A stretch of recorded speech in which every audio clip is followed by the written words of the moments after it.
আমার নাম মোহাম্মদ মামুন মিয়া। আমি ৬ নং যুব দলের সদস্য সচিব। আমার পেশা ছিল, আমি ওটি অ্যাসিস্ট্যান্ট ছিলাম। সেই সময় আমার ১৯শে জুলাই চাকরি করার অবস্থায় আমার সেই আন্দোলনে যোগ দিয়েছিলাম।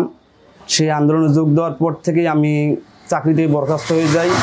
সেই দিনের পর থেকেই আমি বাসায় ১৯শে জুলাই ৪টা সাড়ে ৪টা ওই সময় হবে। আমরা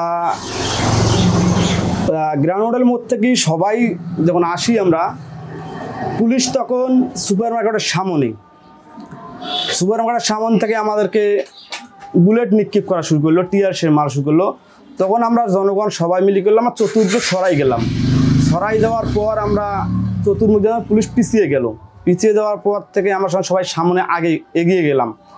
এগিয়ে যাওয়ার পর কারো আর মনে যে একটা ছিল, যে ভয় ভীতি এইটা ছিল না, যে সামনে কি হবে, আমাদের মৃত্যু হবে না কি হবে, সেটা আমাদের মনে ছিল না। আমাদের মনে ছিল একটাই, যে আমরা আবু সাইদ মারা গেছে ১৬ই জুলাই, আমার এক ভাই মারা গেছে, যে কীভাবে পাখির মতো গুলি করে মেরে ফেললো। আমার ওই ভাই মারা গেছে, আমি মারা যাবো গ্যারান্টি নাই, হায়াত মৌত রিজেক সব উপর লাগছে, আমার এইভাবে মৃত্যু হবে সেটা আমি মানিয়ে নেব, কিন্তু আমাকে ওপেন গুলি করে মেরে ফেলবেন এটা তো কখনো আইনি নেই। এজন্যই আমরা ওই দিন বুক পেতে দিয়েছিলাম, যে 18 কোটি মানুষের যদি 18 কোটি মানুষ গুলি করে মেরে ফেলায়, একটা যদি জনগণ বেঁচে থাকে, ওইটা অবশ্যই একদিন না একদিন এটার বিচার করবেই। ১৯শে জুলাই যেভাবে আমাদের নির্যাতন করা হয়েছে, আবু সাইদের মারা যাওয়ার পর থেকে আমাদের রংপুরে ১৯শে জুলাই একদম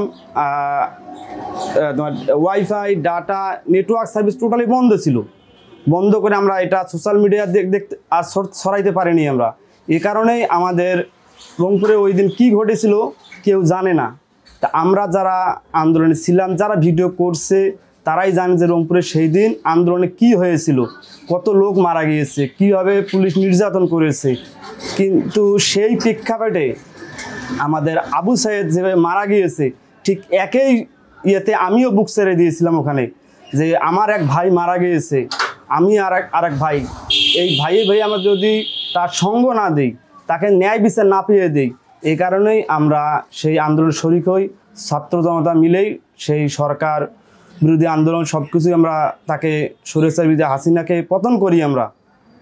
এবং ৪ জুলাই যে ঘটনাটা ঘটেছিল, সেটা আমাদের আজীবন স্মরণে থাকবে। আমাদের ২৪-এ যে আমরা যুদ্ধ দেখিনি, ৭১-এ যুদ্ধ দেখিনি, তাতে কোনো আফসোস নেই, কিন্তু আমরা ২৪-এ যুদ্ধটা যে হয়েছে, যেভাবে শুধু আবু সাইদ না, মুগ্ধ, আমাদের অনেক ভাই যে মারা গিয়েছে, এটা আজীবনের জন্য যতদিন আমরা যুব সমাজ বেঁচে আছি, এটা যদি আমরা অনুপ্রেরণা না করি, তাহলে আমাদের মধ্যে কোনো মানসিকতা বলতে থাকবে না।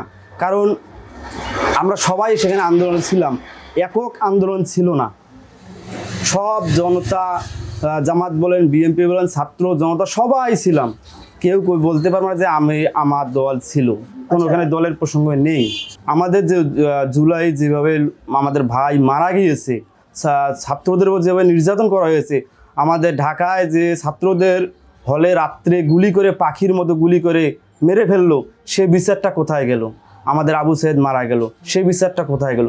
আমরা মুগ্ধ যে মারা গেল, সেই বিচারটা পুলিশ যে কিভাবে একটা গাড়িতে লাশ ভিকিয়ে ফেলে দিচ্ছে সেটা আমরা দেখতে পেলাম, লাশ কীভাবে ভ্যানে তুলতেছে সেটা দেখতে পেলাম, লাশ ফেলাই দিচ্ছে সেটা।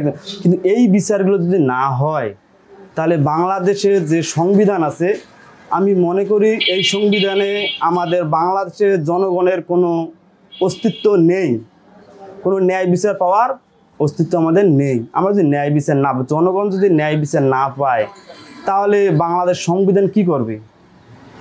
আমরা শুধু কি একক রাজনীতি করলে সেটা তা না, আমাদের তো অধিকার, একটা জনগণ কি চাচ্ছে সেটা আমাদের লক্ষ্য রাখতে হবে। সেই জনগণটা আমাদের একটা ভোট দিলাম, শেষ, একটা জনগণকে ওখানেই শেষ। জনগণটার কোথায় কি হচ্ছে আমাদেরকে খোঁজ খবর নেওয়া উচিত নেতাদের।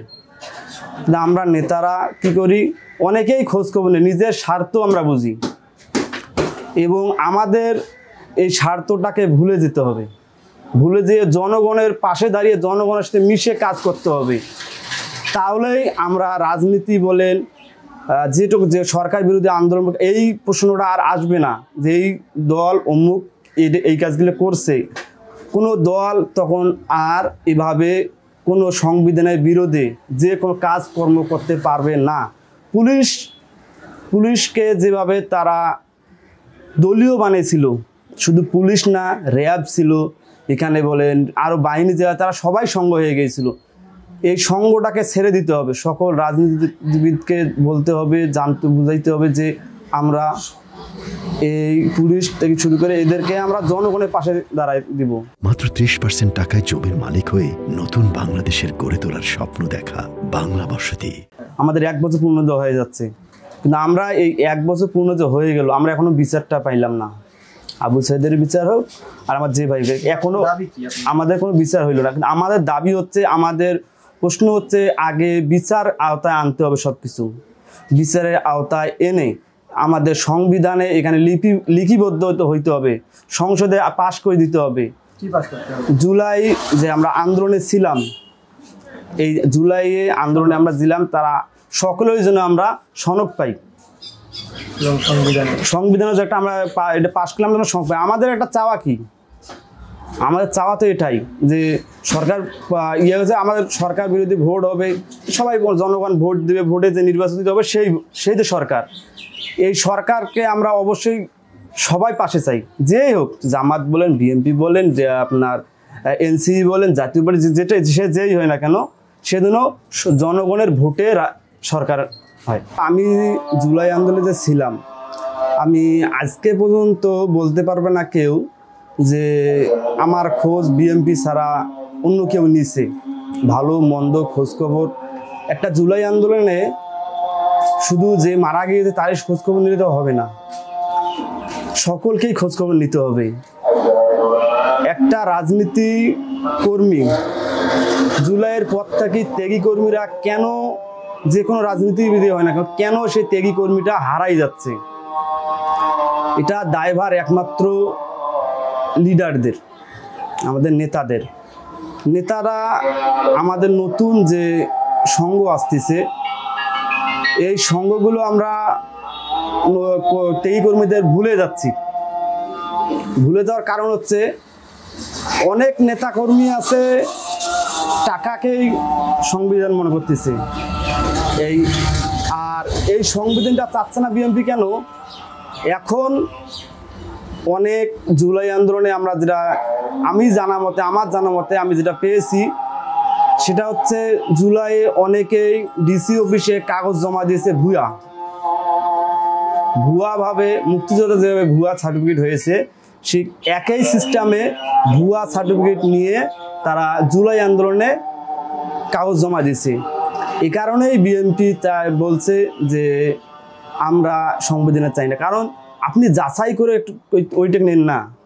যারা 19 জুলাই ছিল তারা সবাই তো জানে, ভিডিও ছিল, ফুটেজ ছিল, আপনার সব কিছু নেতারা তারা জুলাই আন্দোলনে ছিল কি না, বুলেট খেয়েছে কি না, টিয়ার সে তার পা মারা গিয়েছে, জীবিত আছে কি না, এটা খোঁজখবর নিয়ে তারপর আপনি তাকে সনদটা দেন। আমার প্রশ্ন একটাই, আমাদের যে প্রধানমন্ত্রী বর্তমানে আছে, সে এই দিকটা প্রধান উপদেষ্টা যে আছে তাকে এই বিষয়টা বিশেষ করে খুবই নজর দেওয়া উচিত আমার মনে হয়। এই জুলাইয়ে সনদটা দেওয়া আমার মনে হয় অত্যন্ত খুবই দরকার। তাহলেই সকল রাজনীতিবিদ একটা ভয় পাবে, সকল রাজনীতিবিদ একটা অন্যায় করতে তার ভিতরটা কেঁপে উঠবে, না এইভাবে যাওয়া যাবে না, আজ হোক কাল হোক যে কোনো একদিন আমাকেই জনগণ এভাবেই পলাতক করতে পারে।